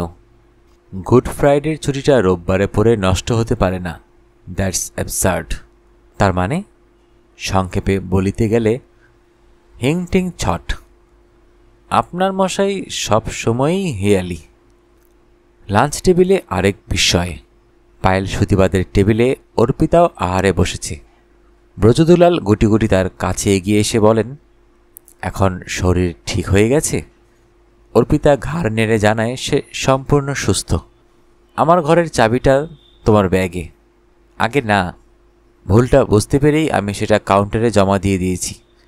আমার নিজের ঘরটা ওরা প্রথমে খুলে দিয়েছিল ডুপ্লিকেট চাবি দিয়ে, পরে আপনি জমা দেওয়ায় আমার ঘরের চাবিটাও পেয়ে গেছি। আর পেট কামড়াচ্ছে না তো? ঘুমটা হয়েছিল? আগে না, পেট কামড়ানি একেবারে সেরে গেছে। ঘণ্টা 4 টানা ঘুমিয়ে শরীরটাও ঝরঝরে লাগছে। Very good. লাঞ্চেও বুঝে শুনে খেও বাপু। দই খেতে পারো, টক দই। ভাজাভুজি বেশি নিও না। ওরা 5 জনে এক টেবিলে বসলেন। তখনই নজরে পড়ল ঘরের শেষ প্রান্তে একা একা বসে খাচ্ছে সোমেশ্বর। চোখাচোখি হতেই হাত তুলে বলল, গুড ডে। সুজাতা চাপা গলায় বলে, কিসের গুড ডে? সকালে ঘর ভেঙে উঠেই তো দেখলি বাপু, খাঁচা খালি, পাখি ফুরুত, এটা তোর গুড ডে? রানী বলেন, আহ চুপ করো, শুনতে পাবে। সুজাতা নিচু গলায় আরও বলে, কি করে চুপ করি মাসিমা? দেখুন কি তৃপ্তি করে মুরগির ঠ্যাং চিবাচ্ছে, ঠিক যে ভঙ্গিতে রম্ভাতে ওর বউ সমরেশবাবুর মুন্ডুটা চিবাচ্ছে। এবার ধমক দেয় কৌশিক। তোমার হলো কি সুজাতা? খেতে এসেছ, খেয়ে যাও। কে কার মুন্ডু চিবাচ্ছে তা তোমাকে দেখতে হবে না। ব্রজবাবু পাদপূরণ করেন, যতক্ষণ না সেই বিকিনির হাটে তোমার কর্তাটিকে কিনে তার মুন্ডুটা চিবাতে শুরু করেন। এ পাড়ায় একটা চাপা হাসির রোল ওঠে। আহারাদির পর যে যার ঘরে দ্বিপ্রাহরিক বেড়াল ঘুম দিতে এগিয়ে চললেন। রানীদেবীর হুইল চেয়ারটা ঠেলতে ঠেলতে নিজের ঘরের সামনে এসে বাসু দেখেন সোমেশ্বর করিডোরে দাঁড়িয়ে সিগারেট টানছে। কি ব্যাপার, তুমি এখানে? আমার প্রতীক্ষায় নাকি? ইয়েস স্যার, যদি অনুমতি দেন 5 মিনিট ডিস্টার্ব করব। হ্যাঁ, কিন্তু ঘড়ি ধরে ঠিক 5 মিনিট, না হলে আমার ভাত ঘুম ছুটে যাবে। আপনি মিলিয়ে নেবেন স্যার, 4 মিনিট 59 সেকেন্ড এক্সিট করবে না। ঘরে এসে রানী নিজের খাটে উঠে বসলেন, শুলেন না। বাসু পাইপ ধরিয়ে নিজের বিছানায় গিয়ে বসলেন। সোমেশ্বর চেইন স্মোকারের কায়দায় স্ট্যাম্প থেকে একটা নতুন সিগারেট ধরালো, চেয়ারে বসল। হিপ পকেট থেকে মানিব্যাগটা বার করে বললে, আমি আপনাকে প্রফেশনালি কনসাল্ট করতে চাই। কি অ্যাডভান্স দেব স্যার? সংক্ষেপে কেসটা আগে শুনি, গ্রহণযোগ্য মনে হলে রিটাইনার নিব বই কি। তবে প্রথমেই বলি রাখি বাপু, ডিভোর্সের মামলা আমি নেই না। সোমেশ্বর আকাশ থেকে পড়ল, বলে, যা বাবা, ডিভোর্স? কি বলছেন স্যার? কাটা সিরিজের 18খানা কেচ্চা আমার মুখস্থ। আপনি আপনার একনিষ্ঠ পাঠককে চেনেন না, কিন্তু আপনাকে কি আমার চিনতে বাকি? এই দেখুন স্যার, আপনি হয়তো 22 সেকেন্ড নষ্ট করে দিলেন। শুনুন, আমার আশঙ্কা আমি বেমক্কা খুন হয়ে যেতে পারি। আমার স্ত্রীর স্বভাবে হচ্ছে নিত্য নতুন শাড়ি ব্লাউজ, নিত্য নতুন পুরুষ মানুষ। কি করব, এটা ওর রক্তে। আমি মেনে নিয়েছি, কিন্তু অবস্থাটা দেখুন। লেখাপড়া অল্প শিখেছি, চাকরি জুটেছিল ফুটবলার হিসেবে। ঠ্যাং ভেঙে আমি অথই জলে। একবার বাইসিল্ক ক্লিকে গোল্ডেন গোল করে ফাইনাল জিতেছিলাম। কাগজে ছবি পর্যন্ত বের হয়েছিল, অবশ্য আমার নয়, বাইচুংয়ের। বাইসিল্ক ক্লিকে কেউ গোল করলেই সব খবরের কাগজ বাইচুংয়ে সেই অনবদ্য ছবিখানি ছাপা হয়। তলায় ক্যাপশনে অবশ্য নতুন গোলদাতার নামটা ছাপা হয়। ফটোতে অ্যাকশন আছে, বাইচুংয়ের মুখখানা দেখা যায় না, তাতেই এই সুবিধে। ঘটনাচক্রে বিদ্যেধরী মাঠে ছিলেন, তখন তিনি শেষ স্বামীর বন্ধন থেকে সদ্য মুক্ত। প্রেমে পড়লেন আমার, অর্থাৎ তিনিও বাইসিল্ক ক্লিকে উল্টে গেলেন। যে আলাপ করলেন, রেজিস্ট্রি বিয়ে করলেন। ঠিক তারপরেই আমি হাঁটু ভাঙলাম। আর্থিক সঙ্গতির দিক থেকে এখন আমি ওর নিরুপায় পরগাছা, bodyguard cum driver cum handyman cum bed partner. অবশ্যই সপ্তাহে আমার সেই সৌভাগ্য জোটে গড়ে 2 দিন, বাকি 5 দিন তিনি বিকল্প ব্যবস্থা করেন। এতে ওর স্বভাব ব্যভিচারী চরিত্রটা তৃপ্ত হয়, বেশ কিছু অর্থাগমও হয়। আমার আপত্তি তো নেই, আগ্রহ আছে। মাসিমা কিছু মনে করছেন না তো? রানী বলেন, না না, এসব কেসে আমি অভ্যস্ত, বলে যাও তুমি। হঠাৎ এ হারামজাদা ঘোড়া ডিঙিয়ে ঘাস খেতে চায়। আমার স্ত্রীকে বলেছে বেশ কিছু অ্যালামনি দিয়ে ওই সোমেশ্বরটাকে বিদায় করো। আমিও আমার স্কুল মিস্ট্রেস স্ত্রীকে ডিভোর্স দেব, আর তারপর রূপকথার রাজপুত্তুর রাজকন্যার মতো আমরা দুজন সুখে থাকব এভার আফটারওয়ার্ডস। আমি স্যার রাজি হইনি, হবও না। যে হাঁস নিত্যি সোনার ডিম পারে, তাকে কি কেউ অ্যালামনি দিয়ে বেচে দেয়? আমার লাইফের ওপর অ্যাটেম্প্ট হতে পারে। 3 কোলে আমার কেউ নেই, কিন্তু আমি চাই অপঘাতে আমার মৃত্যু হলে আপনি তদন্ত করে দেখবেন। Have you finished? Yes sir, এবার আপনার মতামত শুনতে চাই। তুমি যা বললে আমি শুনে গেলাম। কেস নেই আর না নেই, এটা আপাতত কনফিডেন্সিয়াল। এখন আমার ঘুমের সময়, ভেবেচিন্তে তোমাকে পরে জানাবো। Thank you sir. হঠাৎ কোথাও কিছু নেই, নিচু হয়ে পদধূলি নিয়ে দ্রুত প্রস্থান করল সোমেশ্বর ইয়েল লকওয়ালা দরজাটা টেনে দিয়ে। রাত 8টা, কৃষ্ণা ত্রয়োদশীর রাত্রি, কিন্তু নির্মেঘ আকাশে একটিও তারা দেখা যাচ্ছে না। হোটেলের সম্মুখস্থ মার্কারি ভেপার ল্যাম্পের দৌরাত্মে ওরা সবাই বসেছিলেন হোটেলের সামনে পড়ছে, কেউ কেউ সামনের বালুবেলায় ছাতার নিচে। হঠাৎ দুম করে লোডশেডিং হয়ে গেল। তৎক্ষণাৎ লাফিয়ে উঠলেন বাসু সাহেব, তুলে নিলেন এক হাতে ছোট টর্চটা, অন্য হাতে কর্নেলের বাইনো। পরিত মরি ছুটলেন নির্জন সৈকতে। কি হলো বলে পিছন পিছন ছুটে এলো Kaushik. Look at that celestial cup overturned on the face of the sea. আমার দৃষ্টিতে ওরা হঠাৎ ফুটে ওঠা এক ঝাঁক অচেনা তারা, আর ওর কাছে সবাই হারানো বান্ধবী। নাগরিক আলো রোশনাইয়ে ওরা ছিল বোরখা ঢাকা। সূর্য এখন বৃষ রাশিতে। ওই তো পশ্চিম দিগল্লয় সিংহ রাশির মঘা রেগুলাস, উত্তর আকাশে ডেনেপ অভিজিৎ, দক্ষিণ আকাশে বৃশ্চিক রাশি জ্বলজ্বল করছে। তার মধ্যমণিকা অ্যান্টেরিস জ্যেষ্ঠা, বুটস নক্ষত্রমণ্ডলী দুহাত বাড়িয়ে প্রতীক্ষমানা সাতী। পরপর দুটি ঘটনায় তন্ময়তা কেটে গেল বাসু সাহেবের। প্রথমত লোডশেডিং শেষ হলো, বাতি জ্বলে উঠল। দ্বিতীয়ত একটা টাটা সুমো গাড়ি এসে দাঁড়ালো পোর্চের কাছে। গাড়ি থেকে নেমে এলো ওরা দুজন। মালপত্র কিছু নেই, দুজনেরই কাঁধে দুটি হাত ব্যাগ। অনামিকার পরনে এখন নীল রঙের একটা জর্জের বেনারসি, ম্যাচিং ব্লাউজ আর নীল হাই হিল, নীল হাত বটুয়া। গেন্সব্রো ওকে দেখলে ব্লু বয়ের পরিপূরক একটা ব্লু গার্ল এর ছবি আঁকতেন হয়তো, আর পঞ্চতন্ত্রের লেখক দেখলে লিখতেন সা নীলি বর্ণা সঞ্জাত। হাত বটুয়া খুলে ড্রাইভারকে টাকা মিটিয়ে দিল অনামিকা। তারপর চোখ তুলেই দেখতে পেল সামনে দাঁড়িয়ে আছে সোমেশ্বর। আদুরে গলায় সে বলতে গেল, oh how you missed it darling, Chilika is. কথাটা তার শেষ হলো না, সোমেশ্বরের চোখে চোখ পড়ায়। সোমেশ্বরের দক্ষিণ তর্জনীতে একটা চাবি দোদুল্যমান। ঠান্ডা গলায় সে বললে, ন্যাকামি যথেষ্ট হয়েছে, এবার ঘরে যাও, জামা কাপড় ছাড়োকে। অনামিকা কি একটা কথা বলতে গেল প্রত্যুত্তরে, তারপর লঘুরাহত কুক্কুরের মতো মাথা নিচু করে স্থান ত্যাগ করল। সোমেশ্বর এগিয়ে এলো এক পা, সমরেশের কাঁধের উপর রাখল একটা বাঘের থাবা। তারপর মিহি গলায় বললে, তারপর মিস্টার সুরের বাচ্চা, আপনি কি স্থির করলেন নিজে থেকেই নামবেন নাকি আমাকেই সেটা করতে হবে? সমরেশ নিশ্চয়ই গিল্ট কনসাস। আমতা আমতা করে বলে, এসব আপনি কি বলছেন মিস্টার ঘোষাল? কোথা থেকে নামব? আমার বিবাহিতা স্ত্রীর স্কন্ধ থেকে? নিজেই নামবেন না আমি ঘাড় ধরে নামাবো? আমি আমি আমার কি দোষ? আপনি মদের খোয়ারে উঠতে পারলেন না, আমার স্ত্রী অসুস্থ হয়ে পড়লেন, তাহলে আপনি গোটা ট্রিপটা ক্যান্সেল করলেন না কেন? আমরা কাল যেতাম অথবা পরশু। বাহ, অনেক টাকা যে অগ্রিম দেওয়া ছিল সেটা তো দিয়েছিলেন আমার স্ত্রী, আপনি নয়। কারেক্ট। তাহলে প্রশ্নটা আপনার স্ত্রীকেই করবেন, আমাকে কেন? আপনাকে শুধু সাবধান করে দিতে চাই, পর স্ত্রীর সঙ্গে কিছু ফুর্তি ফার্তা করতে চান করুন, যদি আপনার স্ত্রীর আপত্তি না থাকে। কিন্তু মনে রাখবেন, আমার বিবাহ বিচ্ছেদ বিশারদা স্ত্রী এবার তার 7 পাকে বাধা বাঁধনটা ছিঁড়তে পারবেন না। আপনি যদি কোনো প্রফেশনাল কিলারকে এঙ্গেজ করেন তাহলে তাকে কাইন্ডলি জানিয়ে দেবেন যে তার টার্গেটের হিপ পকেটে সবসময় একটা লোডেড যন্ত্র থাকে, সেটা হিসাব করে যেন সে ফিটা স্থির করে। হিপ পকেট থেকে একটা ছোট্ট কোল্ট পিস্তল বার করে সে শূন্যে ছুড়ে দিয়ে ফের লুফে নিল। সমুদ্র গর্জনের সব কথা হয়তো শোনা যাচ্ছিল না, কিন্তু অধিকাংশই শ্রুতিগোচর হচ্ছিল একসার দর্শকবৃন্দের শ্রুতিতে। এবার সেদিকে ফিরে সমরেশ বললে, আপনারা দেখুন, উনি রিভলভার দেখিয়ে আমাকে ভয় দেখাচ্ছেন। হঠাৎ লাফিয়ে উঠলেন কর্নেল সমাদ্দার। এক পা এগিয়ে এসে বলে ওঠেন, yes, you can't do that, that's a criminal offence.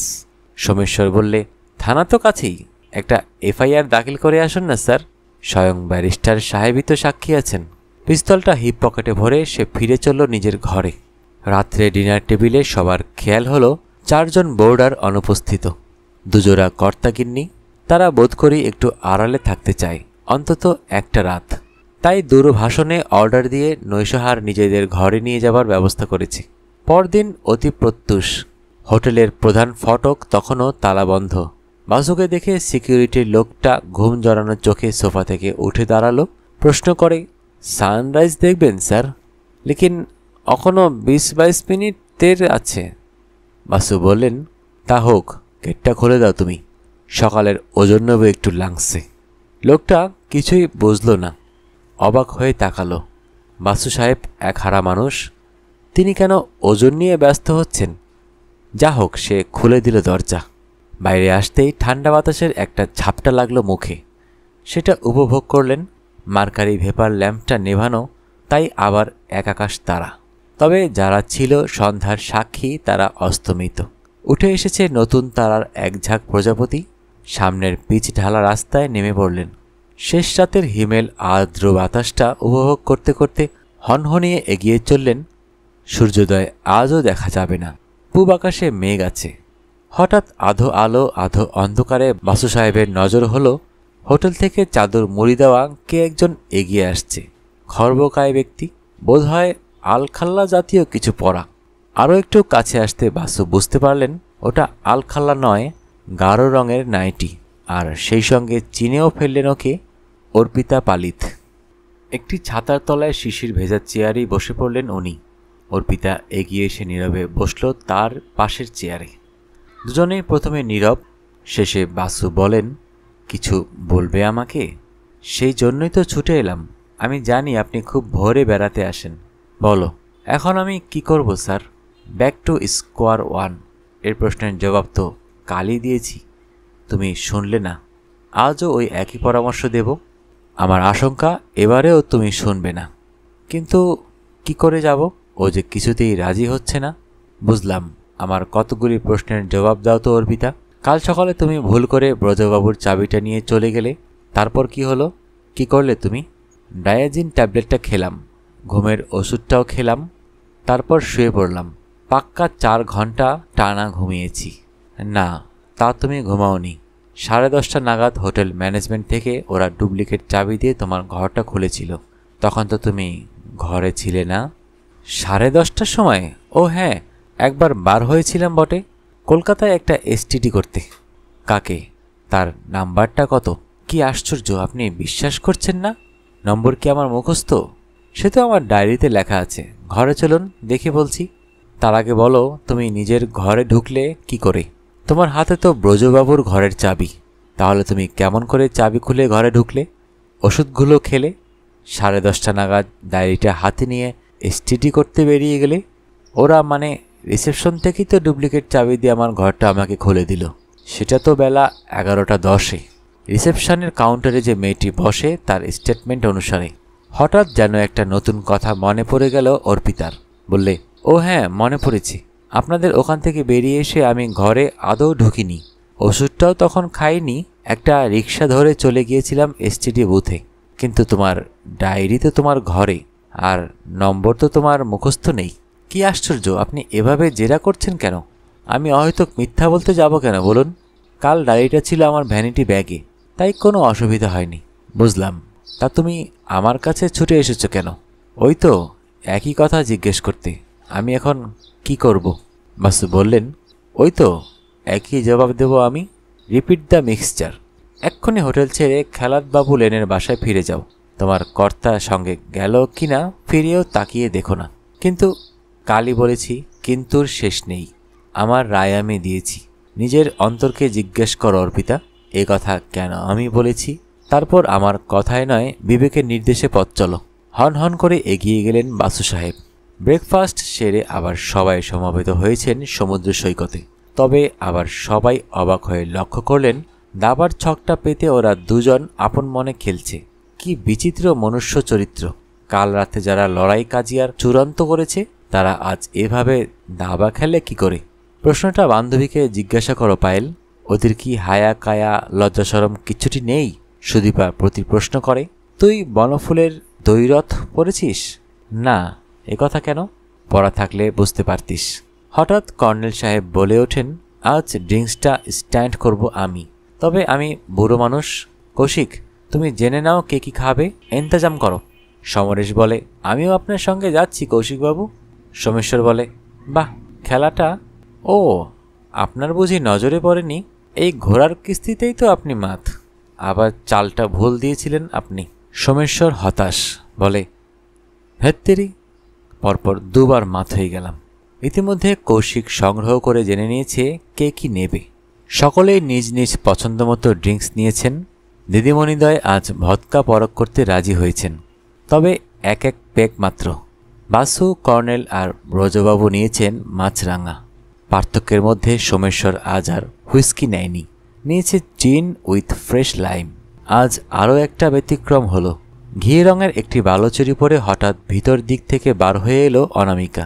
অ্যামিট্রায়ের ভাষায়, এই তো আগমন নয়, আবির্ভাব।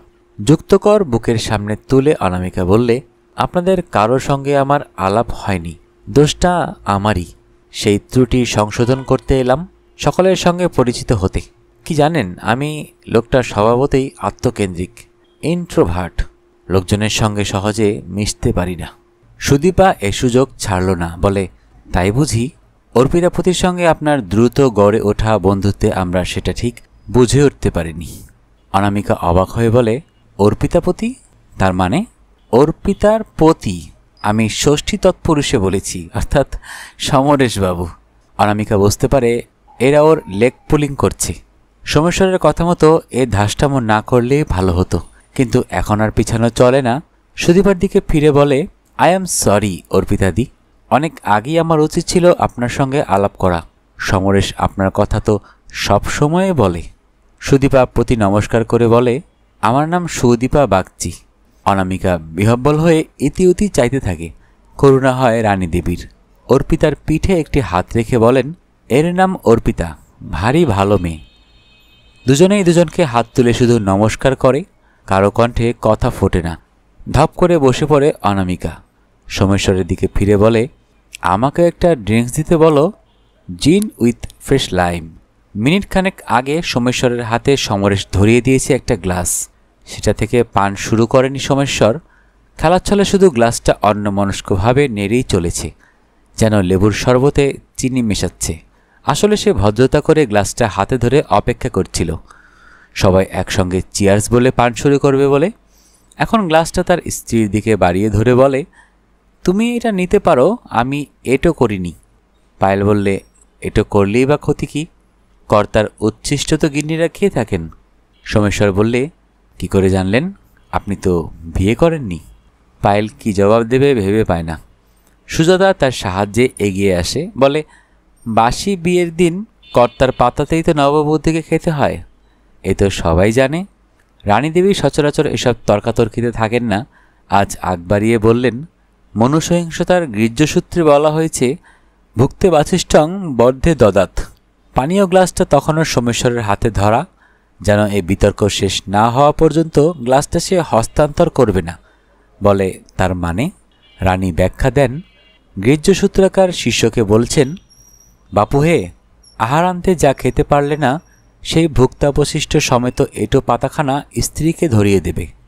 সুদীপা বাংলায় এমএ, সে আর নিশ্চুপ বসে থাকতে পারল না। বলে ওঠে, ওসব হচ্ছে উইমেন্স লিব এর আগের জামানার কথা মাসিমা, এখন কর্তারাও হামেহাল গিন্নির এটো খেয়ে থাকেন। সোমেশ্বর একই প্রশ্ন করে, আপনি বা কি করে জানলেন? আপনারও তো ব্যক্তিগত অভিজ্ঞতা নেই মিস বাগচি। সুদীপা চটজলদি জবাব দেয়, ওটা আপত্তিকর হলে বাংলা সাহিত্যে বঙ্কিম থেকে রবীন্দ্রনাথে আমরা মুখচুম্বন শব্দটা পেতাম না। সেই আনন্দঘন মুহূর্তে কে কার উচ্ছিষ্ট পান করে বলুন? আমার না থাক, আপনার তো সে অভিজ্ঞতা আছে। রানী ছদ্ম ভৎসনা করে ওঠেন। মেয়েটার মুখেও কোনো আর নেই। সোমেশ্বর যেন পরাজয় মেনে নিয়ে এতক্ষণে গ্লাসটা অনামিকাকে হস্তান্তর করে। ইতিমধ্যে সমরেশ আরেকটি জিন উইথ লাইম সোমেশ্বরের টেবিলে নামিয়ে রেখেছে। বস্তুত সকলের হাতেই পানপাত্র পৌঁছেছে। চিয়ার্স বলে সবাই একসঙ্গে পান শুরু করে। ব্যতিক্রম শুধু অনামিকা, তার গলাটা এতক্ষণে শুকিয়ে কাঠ। মদ্যপানে সে অভ্যস্ত। ঢকঢক করে প্রায় গোটা গ্লাসটা শেষ করে ঠক করে টেবিলে নামিয়ে রাখে। রানীদেবী অনামিকাকে বলতে গেলেন, তোমাদের চিল্কা ভ্রমণটা। কথাটা তার শেষ হলো না। ওর মনে হলো অনামিকা কেমন যেন করছে। তার ঠোঁট দুটো নীল হয়ে গেছে, বুকের বাঁ দিকটা খামচে ধরে সে যেন নেতিয়ে পড়ছে। সুজাতা চিৎকার করে উঠল, কি হয়েছে অনামিকা? তুমি ওরকম করছো কেন? সবার দৃষ্টি ঘুরে গেল অনামিকার দিকে। অনামিকা ততক্ষণে প্রায় শুয়ে পড়েছে। ঠোঁট দুটো অল্প ফাঁক হয়ে গেছে, মুখটা নীল, শিবনেত্র প্রায়। সোমেশ্বর তার উপর ঝুঁকে পড়ে বলে, কি কষ্ট হচ্ছে অনু?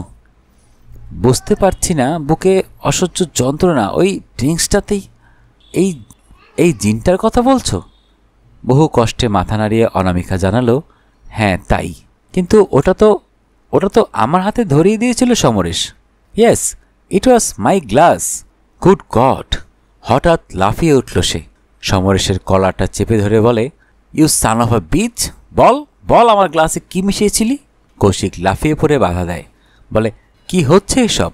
সরে আসুন আপনি। অনামিকাকে নিঃশ্বাস নিতে দিন। কিন্তু নিঃশ্বাসের জন্য বাতাসের আর প্রয়োজন ছিল না অনামিকার। তার ভবযন্ত্রণার অবসান হয়েছে। কর্নেল চিৎকার করে উঠলেন, ডাক্তার, এখনই একজন ডাক্তার। বাসু ভিড় ঠেলে এগিয়ে এলেন। অনামিকার কবজি, বাহুমূল এবং চিবুকের নিচে হাত দিয়ে পরীক্ষা করলেন। তারপর উঠে দাঁড়িয়ে বললেন, সরি, শি হ্যাজ এক্সপায়ার্ড। ঘণ্টা দুয়েক পরের কথা, হোটেলের হাউস ডক্টর এসে সরকারিভাবে অনামিকাকে মৃত ঘোষণা করে গেছেন। থানা থেকে দুজন অফিসার এসেছিলেন। তারাও মৃতদেহ পরীক্ষা করলেন, ফটো নিলেন, মৃতদেহকে মর্গে পাঠাবার ব্যবস্থা করলেন। একে একে সকলেরই জবানবন্দি নেওয়া হলো। হ্যাঁ, এটা ফ্যাক্ট যে সমরেশ একটা ট্রেতে 5-7টি পানীয় সাজিয়ে নিজ হাতে বার থেকে লাউঞ্জ পার হয়ে পোর্টিকোর জমায়েতে নিয়ে এসেছিল। সোমেশ্বর ট্রে থেকে যে কোনো একটি গ্লাস তুলে নেয়নি, বরং সমরেশই ওই বিশেষ গ্লাসটি তার হাতে ধরিয়ে দেয়। বার থেকে লাউঞ্জ পার হয়ে বাইরে আসতে যে 1.5-2 মিনিট সময় লাগে, সে সময় সমরেশ একাই ছিল। কৌশিক তখন বার কাউন্টারে। ফলে এইটুকু সময়ের মধ্যে সমরেশের পক্ষে কোনো নির্দিষ্ট গ্লাসে 1 পুরিয়া বিষ মিশিয়ে দেওয়া অসম্ভব কোনো কাজ নয়। তবে কেউ তাকে এ কাজ করতে দেখেনি।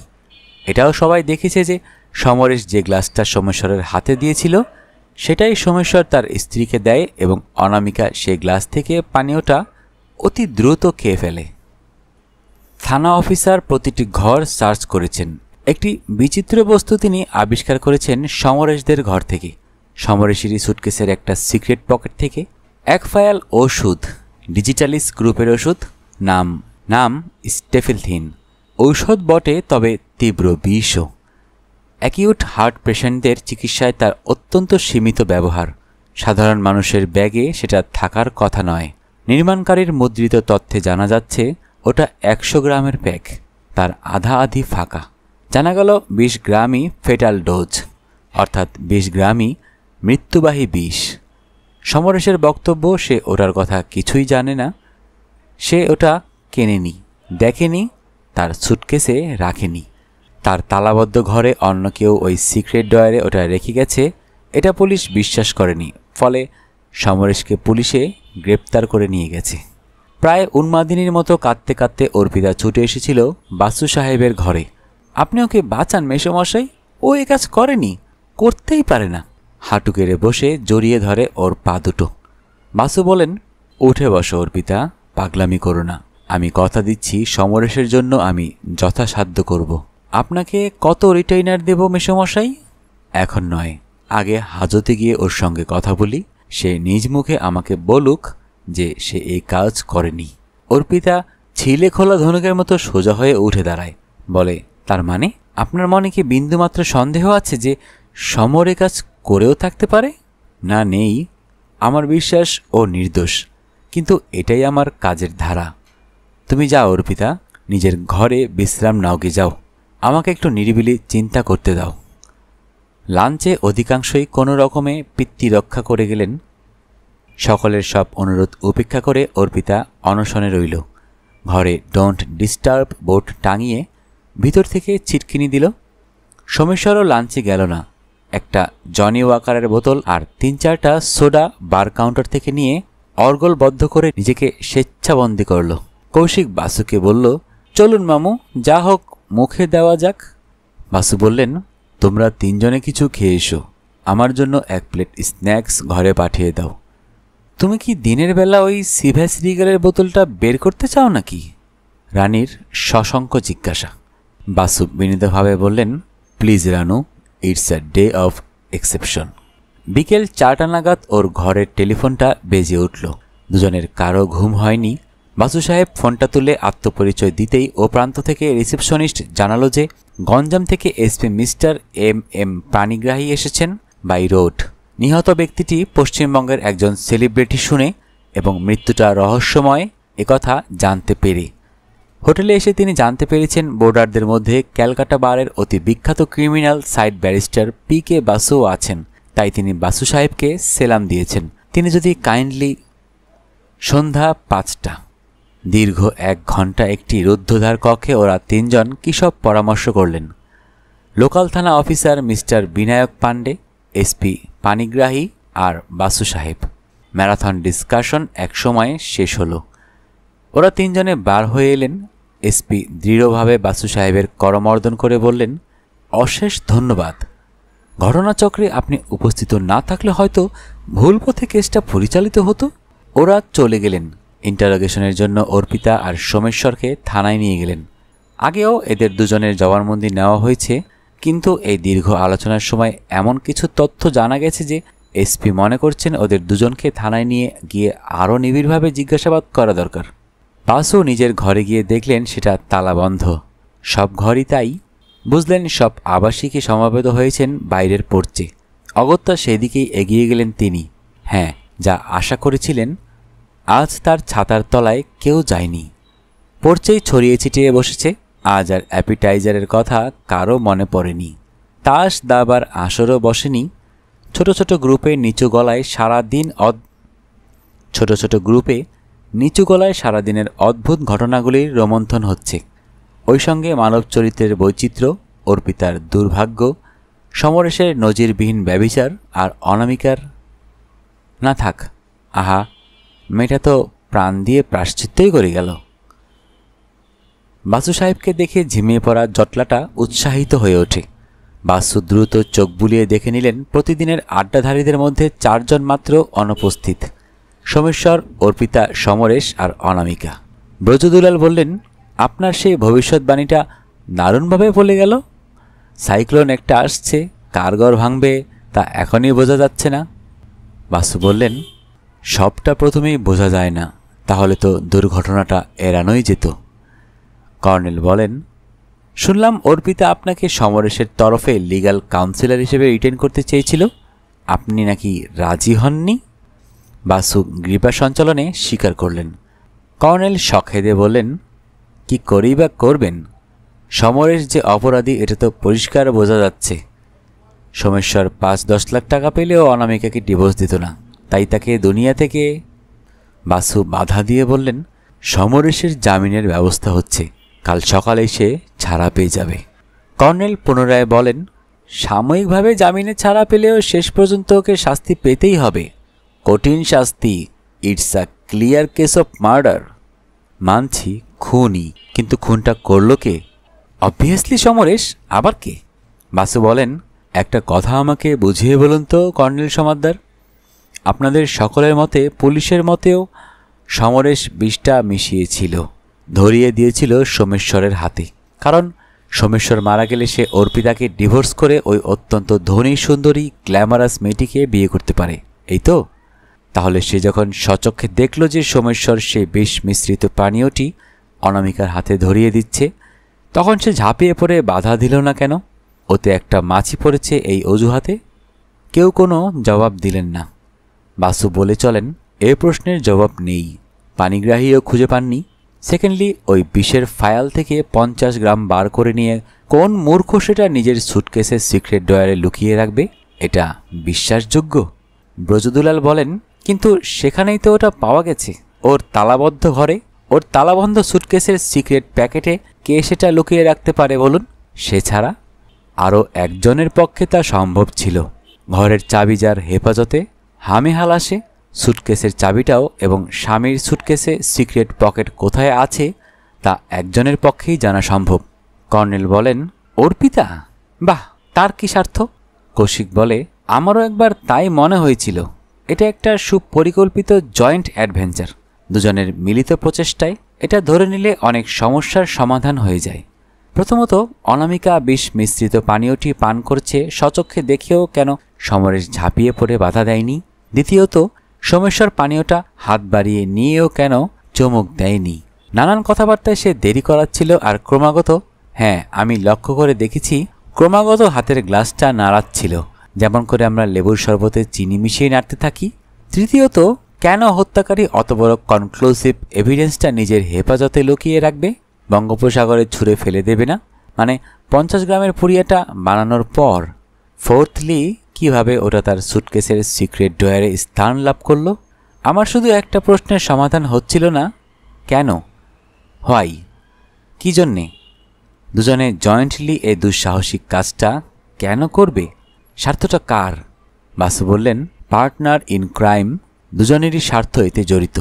সোমেশ্বর তার ব্যভিচারিণী স্ত্রীকে বরদাস্ত করে শুধু টাকার জন্য। বউটা মরে গেলে সেই একমাত্র ওয়ারিশ, কিন্তু স্ত্রীর অপঘাত মৃত্যু হলে পুলিশ তাকেই সন্দেহ করবে, যেহেতু সেই একমাত্র ওয়ারিশ। তাই দুর্ঘটনাটা সর্বসম্মুখে হতে হবে।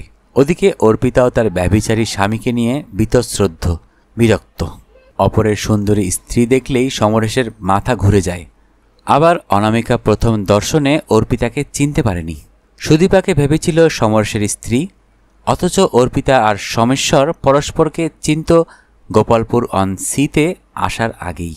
কর্নেল বলেন, সেটা কি করে বুঝলেন? কোনো প্রমাণ পেয়েছেন? একেবারে সেই প্রথম দিনের ঘটনাগুলো পুঙ্খানুপুঙ্খভাবে ভেবে দেখুন। সোমেশ্বর এগিয়ে এসে আমাদের সকলের সঙ্গে আলাপ করল, বলল সে শ্রুতিধর নয়, নামগুলো তার সব মনে থাকবে না। স্মরণ করে দেখুন, সে সময় সমরেশ উপস্থিত ছিল, কিন্তু অর্পিতা তার জামাকাপড় সুইমিং কস্টিউম আনতে ঘরে গেছিল। সোমেশ্বর একে একে সকলের সঙ্গে পরিচিত হচ্ছে। কর্নেল আগ বাড়িয়ে পরিচয়গুলি করিয়ে দিচ্ছেন। সেই খণ্ড মুহূর্তটাকে স্মৃতির মণিকোঠা থেকে ফিরিয়ে আনুন। কর্নেল বললেন, কৌশিক সুজাতার সঙ্গে আছে একটি কিউট বাচ্চা, কি নাম যেন? সুজাতা বলেছিল মিঠু। কর্নেল কিউটটা তুলে নিলে বলেন, হ্যাঁ মিঠু। আর ইনি ব্রজদুলাল বাবু, এসেছেন একাই। এছাড়া আছে আরেকটি কাপল, সমরেশ আর ওই তো নাম করতে করতে এসে পড়েছেন ওর বেটার হাফ। মনে করে দেখুন কর্নেল সমরেশের কি উপাধি তা বলেননি। এরপর অনেকে অনেক কথা বলেছে। সোমেশ্বর সবাইকে এক কোর্স করে ড্রিঙ্ক অফার করল। সুদীপা আর পায়েলকে পিড়াপিড়ি করে জিন নিতে বাধ্য করল। তারপর সে অর্পিতার দিকে ফিরে জানতে চাইল সে কি নেবে, কিন্তু ঠিক কি ভাষায় কি বলেছিল সে, বলুন এনিবডি? সকলেই মাথা নিচু করে ভাবছে। 3 দিন আগে একটি খণ্ড মুহূর্তের কথা মনে করে বলা প্রায় অসম্ভব। রানী ইতস্তত করে বললেন, আমার যতদূর মনে পড়ে সোমেশ্বর অর্পিতার দিকে ফিরে বলেছিল, আপনি কি নেবেন মিসেস পালিত? লাফিয়ে ওঠেন বাসু, এক্স্যাক্টলি 100% কারেক্ট।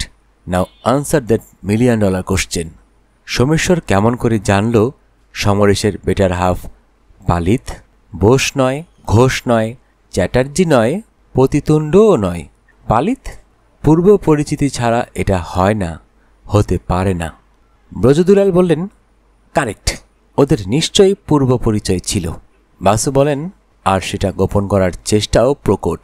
আমার মনে আছে অর্পিতা আমার কাছে একবার সোমেশ্বরের সঙ্গে মিস্টার ব্যানার্জি বলে পরক্ষণেই সংশোধন করে নিয়ে বলেছিল মিস্টার ঘোষাল।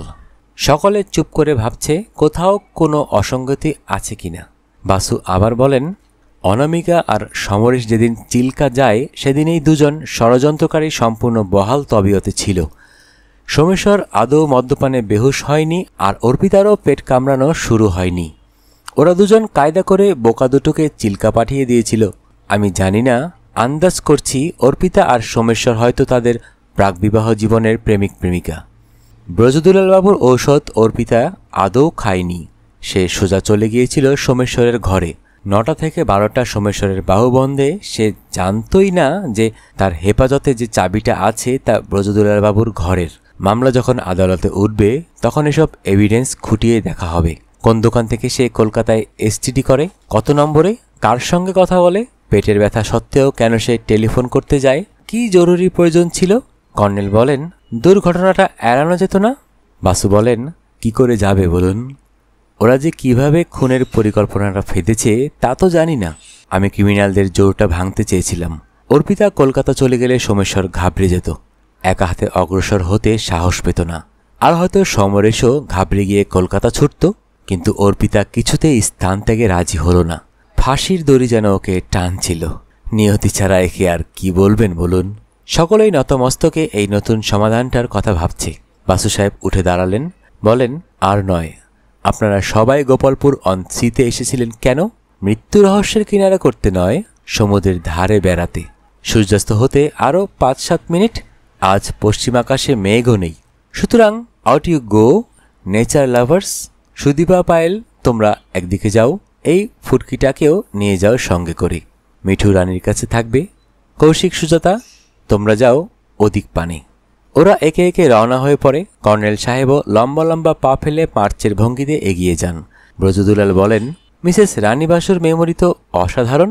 ঠিক বলে দিয়েছেন, বাসু স্ত্রীর দিকে তাকিয়ে মিষ্টি হেসে বলেন, ও শুধু আমার সহধর্মিণী নয়, she is my winsome marrow. Brajadulal হালে পানি পান না। ওয়ার্ডসওয়ার্থ ওর পড়া নেই। তিনি বিজ্ঞের হাসি হাসেন। কি করবেন?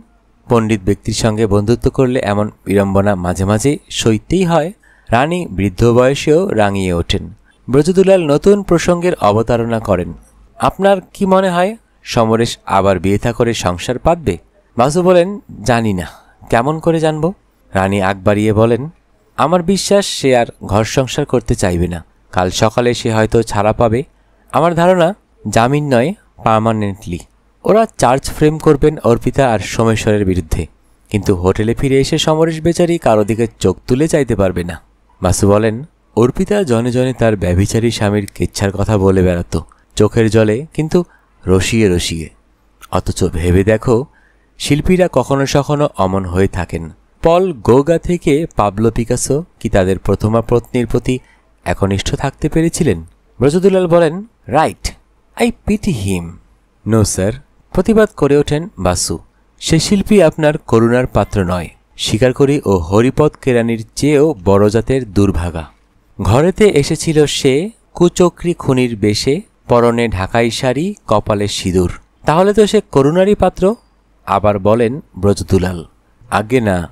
সমরেশ মাথা নিচু করে ফিরে যাবে তার খেলাতবাবু লেনের বাসায়। প্রতিবেশীরা জানতে চাইবে অর্পিতা কোথায়, ও জবাব দিতে পারবে না।